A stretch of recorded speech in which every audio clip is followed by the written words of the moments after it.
A new name is making waves in Scottish football, and some Celtic fans think they've seen this story before. Transfer news has dropped involving a title rival. A former Ireland legend admits the Celtic job could be a real possibility, and two Celtic stars have just been called up for international duty. It's been an interesting 24 hours. But first, make sure you like this video and subscribe to the channel for more Celtic content. Jens Berthel Asku's recent appearance on the Open Goal podcast has caught the attention of Celtic supporters. The Motherwell manager spoke about his coaching ideas after winning the SPFL Manager of the Month award. His description of how he builds a team quickly reminded many fans of another coach who once arrived in Scotland with strong principles about how football should be played. Asku has changed the mood around Motherwell this season. The club have played with more courage on the ball and more organisation without it. Fir Park sides in previous years often defended deep and waited for chances on the counter. Asko has asked for something different. His players try to build attacks from the back and press higher up the pitch when the ball is lost. That approach has brought results.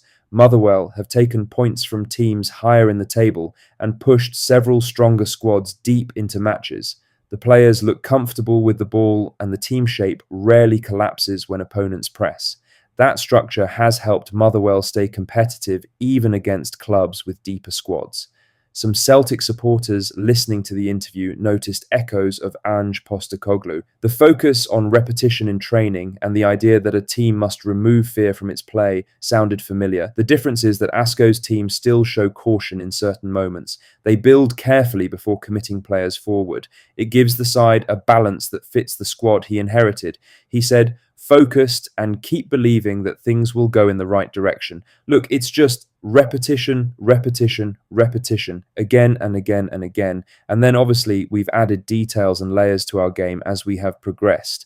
Not specifically, but it's like, for example, we have different strategies to deal with different types of press. In the beginning, it was more basic. Then we've worked our way through different types of formations, different types of high press, medium and low, man-to-man pressure, where we are +1 and so on, +2 in some ways. I think the message has been from the start that we want to be dominant, and that has been the approach and the ambition, and that we have left probably the most limiting feeling in your system in terms of performing our style of play, which is fear and anxiety.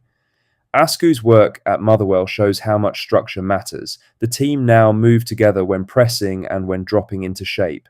Midfielders know when to support the defence and when to step forward.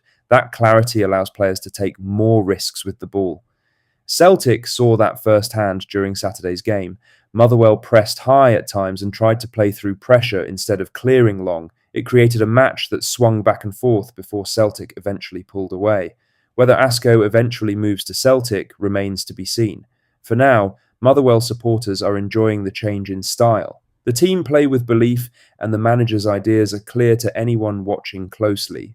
Now, for the main story, as Celtic will have to pay at least £5 million to sign Hearts striker Claudio Braga as the Tynecastle club look to fend off summer interest in their top scorer. Celtic have been linked with a move for Braga this summer as he shines for Hearts during their Scottish Premiership title charge. He has scored 15 goals and notched 4 assists in 36 appearances for Derek McInnes's side in 2025 to 26 since a £400,000 move from Norwegian side Ålesund last summer. As revealed on the latest edition of Football Insider's Transfer Insider podcast, Braga is content at Tynecastle and is not set to push for a move away this summer. Celtic's transfer plans are on hold for now as they focus on winning the league over Hearts, while they also need to appoint a new permanent manager to succeed Martin O'Neill. Celtic took a big step towards ousting Hearts at the top of the league on Saturday with a 3-1 win over Motherwell, while McInnes' men lost 1-0 to Kilmarnock. They are now just 2 points behind the Jambos with 8 games of the season left to play, but regardless of what happens, Braga is not set to move to Parkhead this summer. Speaking on the Transfer Insider podcast, they explained they want to keep him. Any player outside the old firm that is performing in Scotland normally gets linked to them, and that is probably the case with Claudio Braga right now. He's been a revelation for Hearts since his arrival in the summer, and has been instrumental in their title push this season. So it's no surprise that maybe other clubs are looking at him. I'm not too sure there's too much in this link with Celtic. You're probably looking at around £4 to £5 million for him right now due to his form. And as I said, I don't think Hearts would have any plans to let him move across Scotland to Celtic.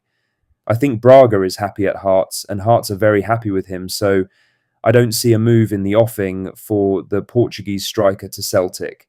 Celtic are exploring a summer move for Andy Robertson. Celtic's summer plans may be on the back burner for now, but they will be looking ahead to the next window with plans to strengthen their backline. Marcelo Saraki is set to head back to Boca Juniors after his loan spell, meaning left back is an area that the club are likely to look to sign a new player in ahead of 2026 to 27. Sources have told Football Insider that Celtic want to sign Robertson on a free transfer as he prepares to leave Liverpool at the end of his contract in June. The Scotland captain is a Hoops fan and was on their books as a youngster, so would welcome the move, but they face competition for his signature from the likes of Tottenham and other Premier League sides if he leaves Anfield. Lastly, Michel-Ange Balikwisha returned to familiar ground on Sunday as the Celtic winger visited Royal Antwerp during a short break for Hoops players. The Congolese winger was invited onto the pitch before Antwerp's match against Standard Liège and received a warm reception from the home supporters. The reaction on Sunday showed the bond Balikwisha built during his time in Antwerp. When he stepped onto the pitch before kick-off, the crowd greeted him warmly. Supporters still remember his part in the team that lifted the Belgian title in 2023.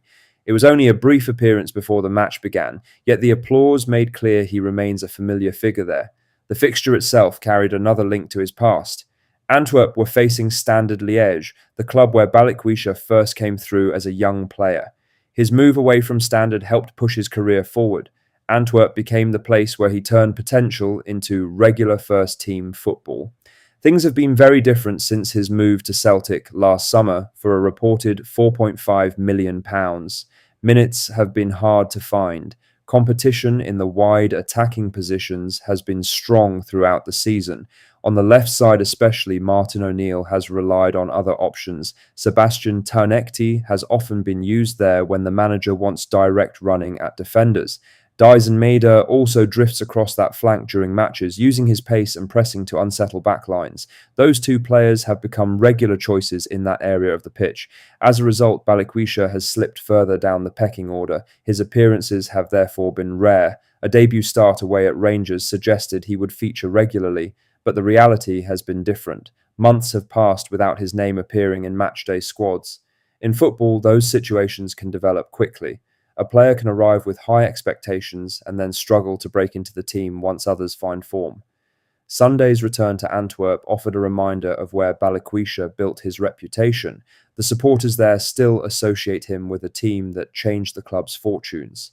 Back in Glasgow, the challenge remains finding a way back into the picture.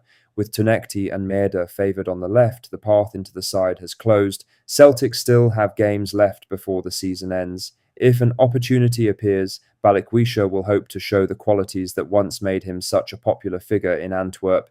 And that's all the latest Celtic news for today. Make sure to hit that like button, subscribe if you haven't already, and drop a comment below with your thoughts. I'll see you in the next one. Hail, hail.